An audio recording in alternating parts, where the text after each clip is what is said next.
All right, we're back again. Next one we're going to make is sesame ginger. I'm going to use that xanthan gum in every recipe here because honestly it does no harm. And I like emulsifications. I like my salad dressing to stay together. Okay, as I had mentioned the last time, I used too much. I used a half, I should have used a quarter. So we are putting in this dressing sesame seed oil. We're going to start with a cup. I'm a little shy. I have more sesame oil, but I wanted to do this argan oil because it doesn't taste like olive oil. It's actually a lighter flavor with like a hint of nut. I think it's good, even though it's from like Lebanon and Morocco. I think people are really going to like the flavor of that. But if you don't have it, it's no big deal. So, a cup of oil. I just rinsed that out barely. You see there's a little there. I did this about 5 minutes ago. That food is fine. If you're making more than one dressing, I don't think you have to go crazy. All right, 1/4 teaspoon as opposed to a half. I love the Three Stooges. We all put the yeast in. You remember that one? No? How about half a stick would have been plenty? Do you remember that one? No? Okay. All right, so I dissolved that. That's all I wanted to do. Now I am going to do the 1/3 of a cup. All right, and I am going to put, I'm going to put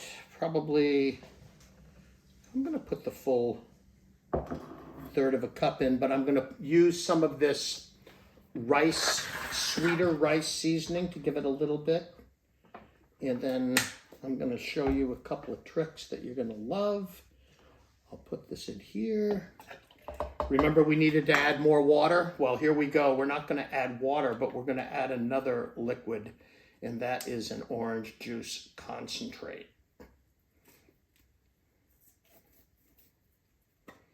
You ever get nervous, like when you go to do that, like if you pull too hard, you pull the whole thing and it spills all over? Like I'm kind of getting that from experience, but I'm going to put another full 1/3 of a cup in there. All right, and then I'm just going to take this baby. I'll put it over here. I'm going to throw it back in the freezer. Sorry, I emptied some trash. But basically that's ready to go, except for a couple of secret ingredients. Toasted sesame seeds, surprise, surprise, all right? I don't know how much I'm putting in. About 3 tablespoons. Another surprise. You like sushi?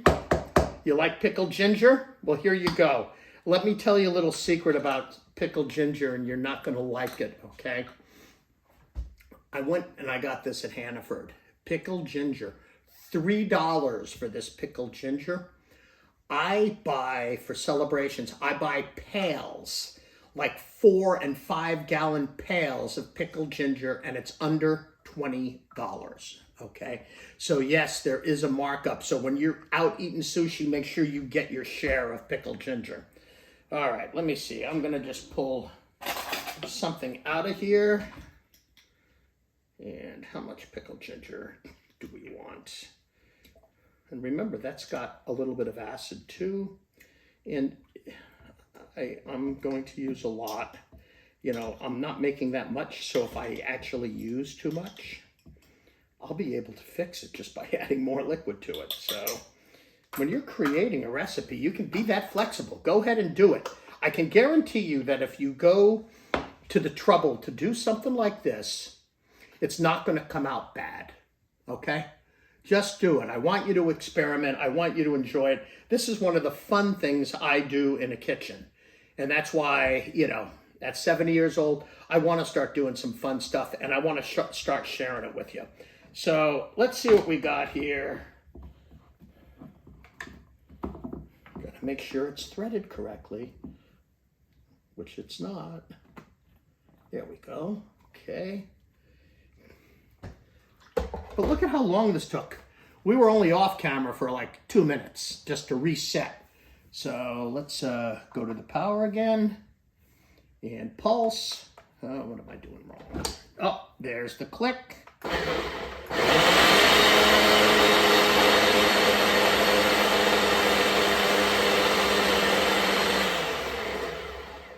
Done. Let's check for seasoning, as we always do. I didn't put any salt in, but there was a reason for that. It's because I actually forgot to move the tamari over here. All right, it needs more vinegar. Needs to be a little more sour.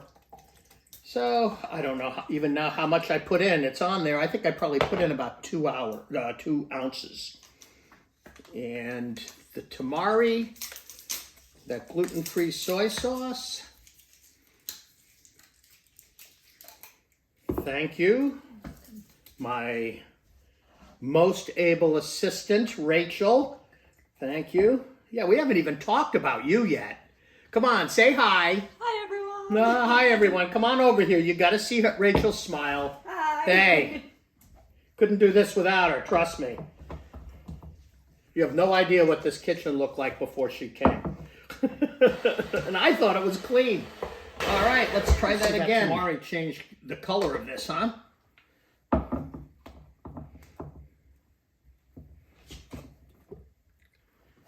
right.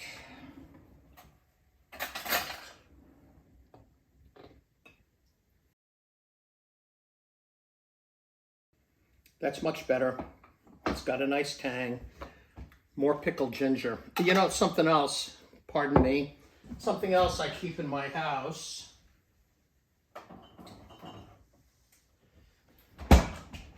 Minced ginger, okay? I am a lazy chef. I am all about shortcuts. You know, this is a good product. It's better than using the dry ginger. It's better than grating your own for hours on end if you don't have hours on end. That's why I like tools like the blender. I mean, we're going to do some other things with that crazy thing. So I am putting like a little more than a tablespoon in there is what I put in. And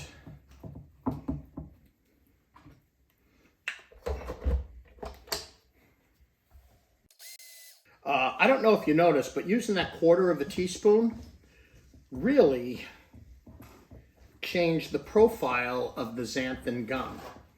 Okay, it is thinner, but it's still thank you. It's thinner, but it is still creamy. Like I said, it is stable. It will not break, and you can have this in the refrigerator with that vinegar for, you know, I don't know, for a long time, you know. So when you taste it, if you don't like it, do something about it. You can do this, folks. I'm telling you. I wouldn't be here if I didn't believe that somebody taking a look at this can start cooking on their own and not have to worry about every damn ingredient. If you know like the ratio and what you're going to do, you'll be very happy. So now we're going to break and we're going to go to another dressing. All right.